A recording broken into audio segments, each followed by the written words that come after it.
Just look at this lot. Blue ribbon badges through and through. If you're after a brand new sports car, now is a very good time to go shopping in this highly competitive sector. For years, the legendary Porsche Cayman has been the go-to sports car of choice. It first launched in 2006, but this new stripped-out T version gives an even greater racing feel. But it's got some stiff competition. First, from the Audi TT. This RS version has just been facelifted, offers blistering performance and power delivered by all four wheels. While the brand new BMW Z4 packs a 3-litre straight-six, the biggest engine of this bunch, and BMW reckon their one and only two-seater has finally reclaimed its sporty mojo. Finally, there's the Jaguar F-TYPE Coupe. Jag have shaken things up, lowering the price of the F-Type by dropping in a smaller, lighter 2-litre 4-cylinder engine up front. Four cars that go about their business in quite different ways, but they all share the same intention, and that's to get you grinning from ear to ear. But which is best? To find out, we have a series of elimination tests. Which one of these new sports cars will make it to the end of our death match? Now, I could do all the driving myself today, but that'd be a bit selfish. So step forward, Karun Chandra. Hello, mate. These look a bit special. They do. Which one am I driving first? None of them. It's all about me. For our first test, we're measuring the time each car takes to sprint 400 metres, with ex-Formula 1 driver Karun on the stopwatch and me at the wheel. First up, the current king of the crop. So this is a great test because, you know, a sports car, there's no point in having tons of grunt. You can't stick it on the tarmac. Well, exactly. I mean, this one's a manual. Do you remember how to use one of these? Do you know what? I've not seen a stick, and I've got this funny springy pedal. But, I mean, we're in the Cayman with the 2-litre engine, and this is the lightest, this one, only 1350 kilos. Should we have a go? Look at the stopwatch. Why not? With 300 horsepower, the official max speed of the Porsche is 170 miles an hour. 3, 2, 1, go. Yeah, it won't let you, I wouldn't say it was your swiftest start. Right, it feels quite good for a little sports car. Here we go. Okay. 13.68. So the Cayman sets a solid benchmark, but can the 4 cylinders of the Jaguar F-Type blow it off its perch? The Jags aren't renowned for being light, so I think we might struggle in this. Yeah, I mean, it's nearly 200 kilos heavier than the Porsche, isn't it? That's a big lump. Obviously, we've got the engine in the front this time round. For the Jag, we're looking at a max speed of 155 miles per hour, and like the Porsche, 300 horsepower. 3, 2, 1, go. Oh, what was that? Quite close gears, first and second. They are really close gears, aren't they? Do you know what? It just feels it's very... not very quick, though, is it? It just feels very sloppy, even though I'm not changing. Yeah, that was 14.00 bang on, so 0.3 slower than the Porsche, which is not as much as I thought, actually. It's not as much as I thought, yeah. So the Jag's almost half a second slower than the Cayman. Next, the Z4. So JP, in the Z4, we've got the classic BMW straight-six engine ahead of us. I used to have one of these. Did you? The Series 2 one, yeah. You cruising around the top down? Do you know what I was? It was in black. You had, like your hair back then, eh? Oh, mate, yeah. It's got the most amount of torque out of anything we've got, but it's the heaviest, isn't it? 1,610 kilograms. Heavy car. Heavy car. 8-speed gearbox, though. The BMW has 340 horsepower and, like the Jag, a max speed of 155.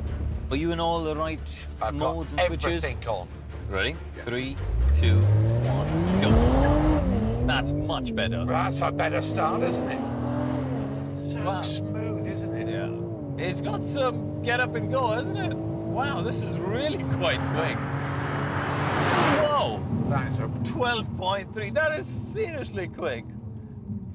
That's 1.3 seconds faster than the Porsche. That's unbelievable, isn't it? That's very good. So the big engine of the Z4 sees it topple the Cayman's time and leap into first. There's just one car to go, the Audi TT RS. Right then, crew. Now, on paper, should be no contest. Four-wheel drive, massive traction. It's also only 1450 kilos, so only the Porsche is actually lighter. And that's despite the fact of the Quattro four-wheel drive system. 3.6 to 60. I mean, that's supercar territory. The Audi has 400 horsepower, the highest today, and it also has a maximum speed of 155. Right, should we get a stopwatch? Let's get going. Okay, 3, 2, 1, go. Whoa. Good. Do you know what? Not that good a launch, No. but once she gets going, that's rapid, isn't Yeah, it? I mean, the electronics off the line were falling back. Wow. Quick car, isn't Yeah. it? Wow. I mean, it's just so quick. It is mighty. 12.1, 3/10 faster than anything else we've had here today. Slam dunk? Absolutely. So, on a pure sprint test, it's the Audi, not the Porsche, that's out in front. While the weighty Jaguar F-Type needs to go on a diet to keep up with the other three, so it's eliminated and won't be joining us later when the remaining cars move away from the track and onto the open road. So that leaves us with the Porsche Cayman, the BMW Z4 and the Audi. It also leaves me with the keys.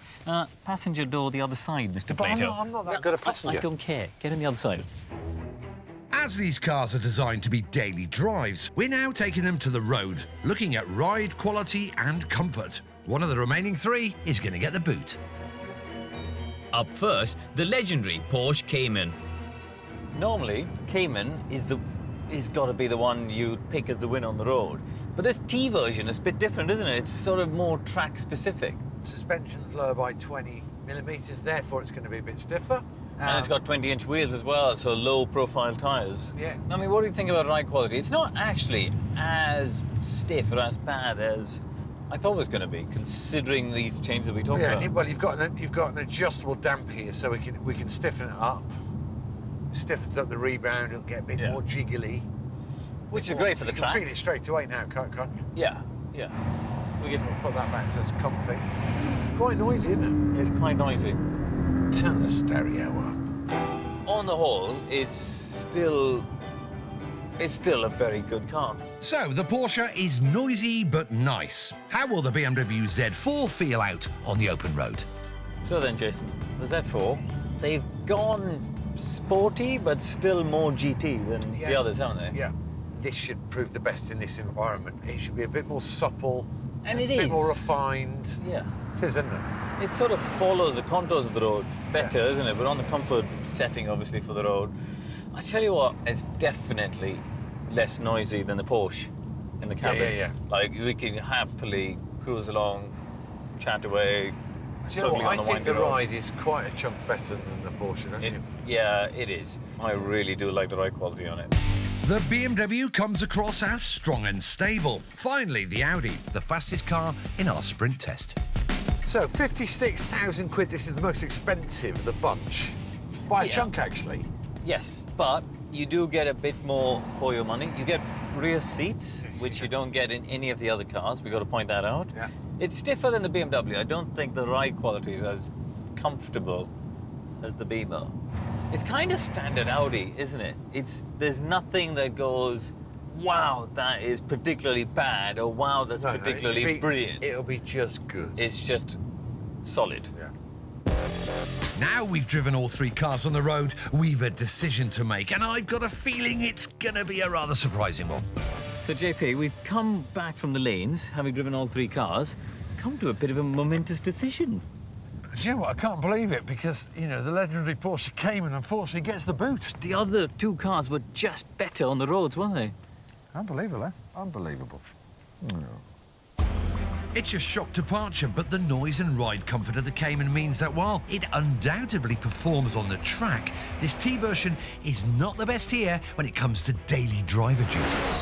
Which leaves us with these two, BMW Z4 and the Audi TT.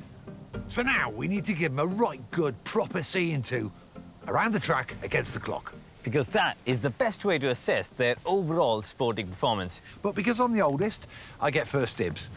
I'm going to have the TT. That's vaguely fair of you for a change. Our two finalists will each be given a chance over 2 laps of the track. Whichever gets the fastest lap time is the outright champion. First up, the Audi with me at the wheel and Casey on the clock. All right, where we go. I mean, it just rides those bumps. Way. So stable on the brake. Bit of understeer, though. Bit of understeer there. Audi's legendary Quattro system distributes power to all four wheels of this car, offering some rather outstanding traction. Bit of movement there. Even in Definitely passenger seat. understeer on it. I mean, the four-wheel drive is going to help you to punch out of this last corner up to the line. See, I never know what speed to come in here. Oh. Understeer. Come on, Quick enough to me. Ooh, tell you what, 58.4. So the Audi notches up a 58.4 on its first outing. Let's see how it runs now it's warmed up. Go. So I've not had the best start for the lap. Right, into the quick one. Man, you're late in there on the brake. Jesus. Come on, come on, come on, come on, grip, grip. Right, so we definitely won. I think this is Damn where change the Audi's the going to third. win big time in the chicane. Oh, yeah, oh, you've got him understeer there. You should have more stability till you do that. Right, into the quick. Down the right. Sure you not braked enough. Jesus. Whoa, whoa, you fighter. Come on, understeer. Oh, here it comes. What are you doing? What did we get? Oh, 59.1. Yeah. Well, we'll count the first We lap. got the first lap, 58.4. That was fine. So, it's the Audi's first lap that was its best at 58.4 seconds.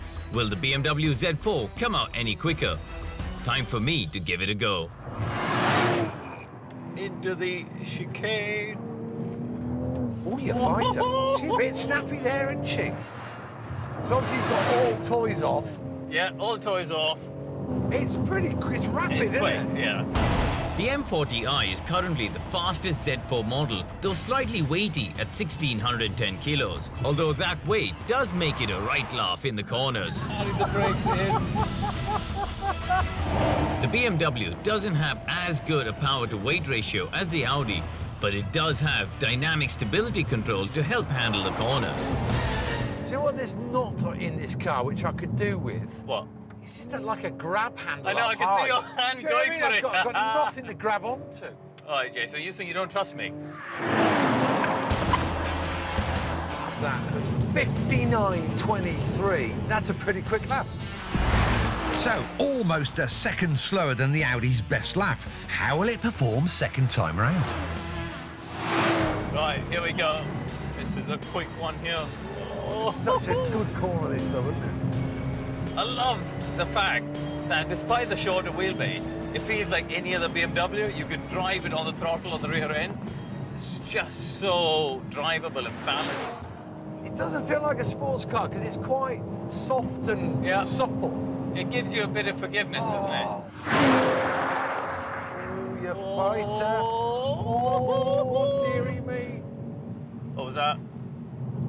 58.9. Which means that the Audi TT RS wins that round and takes the overall best 50 grand sports car crown. Lordy. Half a Half second. Amazing. Yeah, which isn't that much if you consider how quick that was in the straight line test earlier today. But this car, I thought the balance in the corners were really beautiful. Typical BMW, you could play with the throttle, and it didn't have the understeer that you had in the Audi. Neutral, see, neutral car, tons of understeer, which actually got worse even after a lap when the tyres came up to temperature. I've got to be honest, despite the fact that that was quicker, ultimately, over a lap, I thought I would have more fun if I came here for a track day in the BMW. I would agree with you. But nevertheless, the Audi TT in all of our tests was the best all-rounder. Who would have thought that at the beginning of the day?